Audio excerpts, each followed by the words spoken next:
Welcome to The Explainer. So if you're a manager, or maybe a management student, you probably spend a lot of time stressing over strategy, diving into metrics, or, let's be real, trying to decipher what your boss actually meant in that vague email.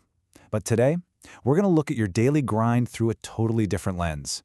We're breaking down this fascinating framework that suggests your everyday business routines are actually ethical training grounds. It's not just about what you're doing, it's really about who you're becoming in the process.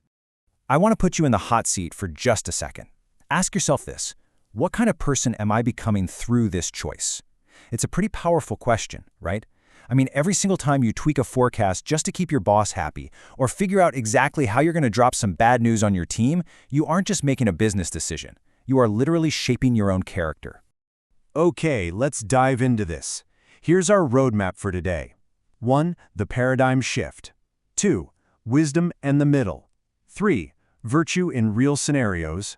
4. How culture shapes character. And 5. Practicing good judgment. Starting with Section 1, the paradigm shift, rethinking ethics. Normally, when managers face a really tough call, like say a product launch is suddenly in serious trouble, they immediately lean on traditional ethics. They either pull out a calculator to try and figure out which move creates the best overall outcome, or they just default to a strict corporate rule book of duties. But virtue ethics, it shifts the focus entirely. Instead of just crunching the numbers or blindly following some rigid policy, it asks a totally different question. What would a good manager do? Does this decision actually build good character? It's really all about human flourishing, acting in a way that truly respects reason, relationships, and purposeful, human-centered action. And honestly, here's why this shift is so absolutely critical for managers. Character is not forged in one dramatic, movie-style ethical crisis, It's formed through hundreds, literally hundreds, of ordinary, daily judgments. It's deciding whose concerns to actually take seriously in a meeting. It's having the guts to admit you're uncertain. It's tweaking a spreadsheet. These small, repetitive, everyday actions create habits, and those habits, they build your enduring character, for better or for worse. Moving to Section 2, Wisdom and the Middle, applying virtue daily. Now, what's really interesting here is that the core machinery of this entire framework is something called practical wisdom. See, virtue ethics doesn't just hand you a simple math formula or a nice, neat checklist. It relies entirely on practical wisdom. And this is actually very different from technical expertise. I mean, you might be an absolute wizard at cutting costs. That's technical expertise. But practical wisdom is knowing which costs should never be cut in the first place because of the human impact. It directs your intelligence toward good moral purposes rather than just coming up with clever workarounds. So what does virtue actually look like in practice? Well, often it's about finding the appropriate balance. If you look at this, a virtue is usually the middle ground between two harmful extremes, or vices. For example, courage sits right there in the middle, between cowardice on one end and recklessness on the other. Confidence is the balance between timidity and arrogance. But keep in mind, this isn't just some simple arithmetic average. Finding this middle actually requires extreme sensitivity to your specific circumstances. Because sometimes courage means a loud, forceful objection, but other times, it's a quiet, patient resistance. But here's the catch. Before you can even find that middle ground, you have to actually see what's going on. Ethical judgment begins with perception. Picture two managers sitting in the exact same meeting. One manager just sees a project falling behind schedule, while the other notices that the junior staff are absolutely terrified to speak up.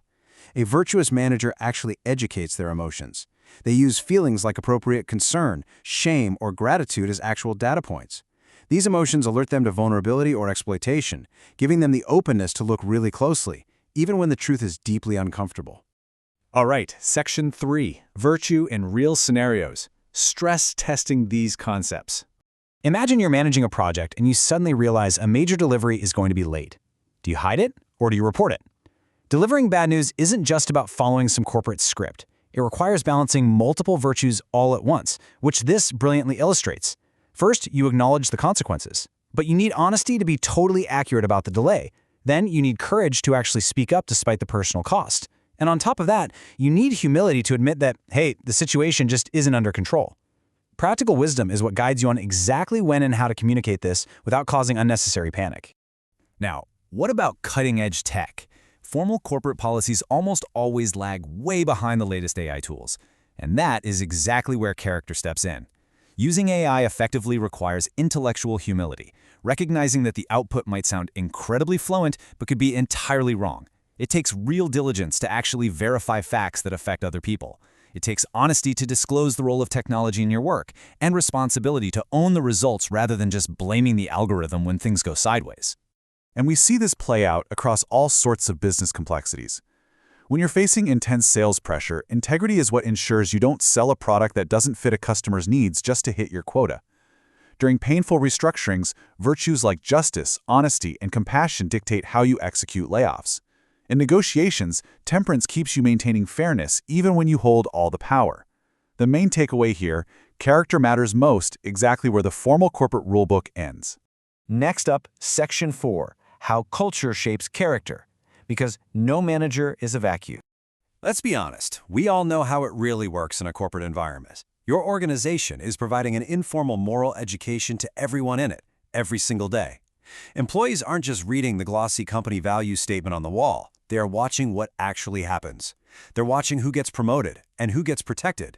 They're seeing if aggressive behaviors are magically excused just because a person hits their targets. They notice if leaders admit when they're uncertain or if they just shift the blame downward. The whole ecosystem, the incentives, the routines, the role models, that is what teaches everyone what the company truly values. Which leads us straight to this core truth. A trustworthy manager is not simply someone who behaves properly when audited. I love that quote. Trust relies on dependable character across all situations, not just when compliance is watching or when an auditor is in the room. It's about having a relatively stable disposition to perceive, judge, and act well consistently.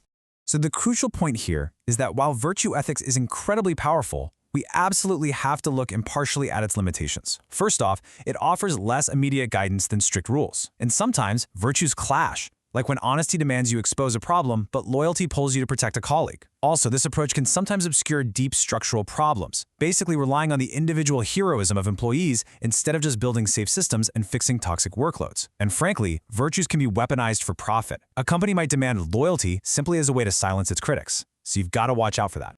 And finally, Section 5, practicing good judgment, building ethical muscle.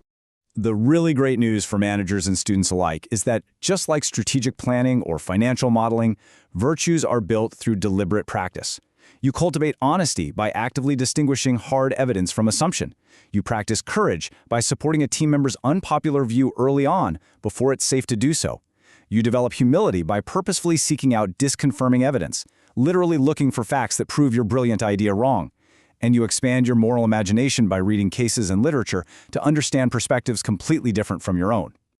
Let's move to this next concept and see how it builds on that practice. This is an incredible tool for growth, the post-decision reflection. Because repetition alone, well, that can sometimes just reinforce your bad habits. To truly grow, you have to look back at your tough decisions and ask yourself some really hard questions. What did I notice? And what did I totally fail to notice? Which emotions actually influenced my judgment? Did fear, vanity, or self-interest drive my choice? Did I treat anyone merely as an obstacle? Honest self-reflection and feedback are absolutely vital here, because let's face it, we are notoriously poor judges of our own character. Ultimately, virtue ethics shifts our attention away from isolated compliance and towards long-term development. Every single decision you make is a rehearsal. Those rehearsals become your habits, those habits become your character, and your shared character becomes the culture of your entire organization. So I'm going to leave you with this lingering thought to carry into your next meeting.